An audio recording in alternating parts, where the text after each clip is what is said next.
நுரையீரல் அலர்ஜி காரணமா மருத்துவமனையில் அனுமதிக்கப்பட்டிருந்த கேப்டன் விஜயகாந்த் இன்னைக்கு காலையில் உயிரிழந்துட்டார். திரையுலகத்தில் திரைப்பட கலைஞர்களை பற்றி பேசும்பொழுது விஜயகாந்த் பேச்சு வந்துச்சு அப்படின்னா யாராக இருந்தாலும் ஒரு 10 நிமிஷமாவது அவரை பற்றி சிலாகிச்சு பேசிட்டு தான் அடுத்த விஷயத்துக்கே நகர்றாங்க.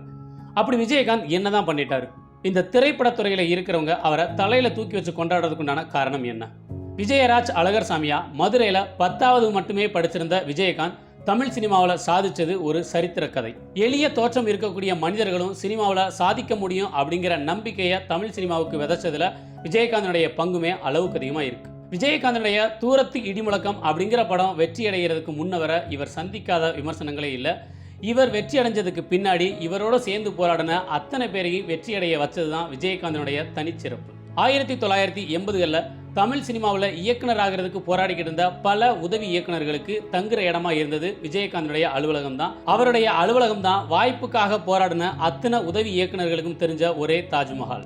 பெரிய நடிகராக ஆனதுக்கு பின்னாடி கூட பல தடவை அவருடைய அலுவலகத்திலேயே உதவி இயக்குநர்களோட சேர்ந்து தூங்கி காலையில் ஷூட்டிங் ஸ்பாட்டுக்கெல்லாம் போயிருக்காரு. படப்பிடிப்பு தளத்தில் அனைவருக்கும் ஒரே மாதிரியான சாப்பாடு தான் இருக்கணும் அப்படிங்கிறது விஜயகாந்த் தமிழ் சினிமாவில் நிகழ்த்தி காட்டிய ஒரு சமபந்தி சமத்துவம். அதனால் வர நடிகர்களுக்கு ஒரு உணவு, தொழில்நுட்ப கலைஞர்களுக்கு ஒரு உணவு, சாதாரண தொழிலாளர்களுக்கு ஒரு உணவு அப்படின்னு இருந்ததை எல்லாருக்குமே ஒரே மாதிரியான உணவு, அது மட்டும் இல்லாமல் அசைவமும் இருக்கணும் அப்படின்னு செய்ய வச்சது விஜயகாந்தனுடைய நல்ல மனசு. இந்த நல்ல மனசை தான் தமிழ் சினிமாவில் உள்ளவங்க இப்போ வர கொண்டாடி தீர்க்கிறாங்க. விஜயகாந்த் வீட்டில் வழங்கப்படுற உணவு தான் விருகம்பாக்கத்தில் வாய்ப்பு தேடி அலைஞ்ச பல உதவி இயக்குநர்களுக்கும் கிடைச்ச வரப்பிரசாதம். இன்னைக்கு வெற்றிகரமாக இருக்கக்கூடிய பல இயக்குநர்கள் ஒரு காலத்தில் விஜயகாந்த் வீட்டில் சாப்பிட்டவங்க அப்படிங்கிறது தான் விஜயகாந்தனுடைய புகழ் இன்னுமே ஒருபடி மேலே நிலைச்சிருக்கிறதுக்கு ஒரு முக்கியமான காரணம். வெற்றி இயக்குநர்கள் பின்னாடி தமிழ் சினிமா ஓடிக்கிட்டு இருக்கும்போது பல வெற்றி இயக்குநர்களை உருவாக்குனதுல விஜயகாந்தனுடைய பங்குமே அளவுக்கு அதிகமாக இருக்கு. நடிகர் ரஜினிகாந்த், கமலஹாசன் இந்த மாதிரி நடிகர்களுக்கு கூட 100வது படம் வெற்றி அடையாது அப்படிங்கிற சென்டிமெண்ட் தொடர்ந்த போது விஜயகாந்த் நடித்த 100வது படமான கேப்டன் பிரபாகரனை மிகப்பெரிய வெற்றி படமாக மாற்றினது விஜயகாந்தனுடைய ரசிகர் பட்டாளம். அது மட்டும் இல்லாமல் இந்த படத்திலிருந்து தான் இவருக்கு கேப்டன் அப்படிங்கிற அடைமொழியும் வந்தது.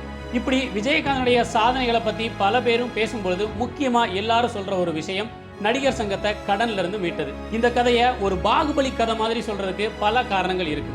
நடிகர் திலகம் சிவாஜி கணேசனால தொடங்கப்பட்ட இந்த நடிகர் சங்கம் கடன்ல மூழ்கி ஒட்டுமொத்தமா அந்த இடம் திவாலாகும் பொழுது களத்துல இறங்கி கலை நிகழ்ச்சிகள் நடத்தி இந்த கடனை எல்லாத்தையுமே அடைச்சது அந்த காலத்துல விஜயகாந்த் ஒருத்தரால மட்டுமே முடிஞ்ச ஒரு சாதனை. உச்ச நட்சத்திரங்களான ரஜினிகாந்த், கமலஹாசன் உள்ளிட்ட பல பேரையும் ஒன்று சேர்த்து சிங்கப்பூர், மலேசியா இந்த இடங்கள்ல கலை நிகழ்ச்சிகள் நடத்தி அதன் மூலமா வசூலிச்சு நடிகர் சங்கத்தை கடன்ல இருந்து மீட்ட விஜயகாந்தனுடைய சாதனையை தமிழ் சினிமா இருக்கிறவரை தமிழ் நடிகர்கள் பேசிக்கிட்டே இருக்கிற அளவுக்கு எல்லாரும் மத்தியிலேயே நீங்காத இடம் பிடிச்சிருக்காரு இந்த கேப்டன் விஜயகாந்த்.